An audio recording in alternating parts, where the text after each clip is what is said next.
Time to pick the test team of the year. So many variables. Where were the runs scored? Under what conditions were they scored? What quality of attack? Were they home or away? You can't look at all of those. So you look at certain numbers and then you look at the character of the player involved and see what he meant to his side. And that's largely been my guiding principle. It wasn't a great year for opening batsmen, by the way. If he'd picked the team in September, I'd had Alistair Cook in it, but his year just staled away. And so I've gone for two completely different kind of batsmen. Craig Brathwaite makes my list. Tremendous character. In a side that's doing really badly, it's very tough to retain the motivation to score runs, and he single-handedly won them a test match against Pakistan. Averages 55, he walks into that side. Then Pakistan's Azhar Ali, number 3 for such a big part of his career, moved up to open the batting, got a triple, got a double, got over 1,100 runs. He's got to be there. So Brathwaite and Azhar Ali are my openers. Then it becomes a little easy.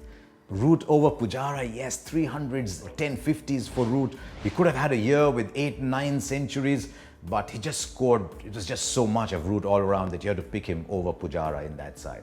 Then Kohli, 3 doubles. It was a breakout year for Virat Kohli. You might find it strange to say that for someone who's been around, but this was the coming of Virat Kohli, the test player.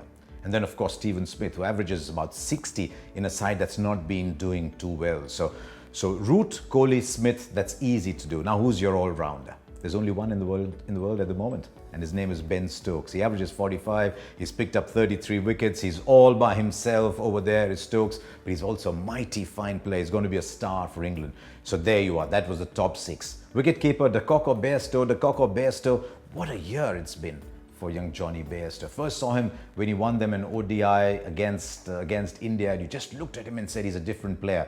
And he made 1,470 runs or thereabouts in the year. That's a hell of a lot of runs for a wicketkeeper to score. So Bairstow is 7. Ashwin, number 8. I mean, he was ICC Cricketer of the Year, picked up 72 wickets, averaged 43, got a couple of hundreds, did everything a cricketer could do in a year. So Ashwin is number 8. I needed one more spinner.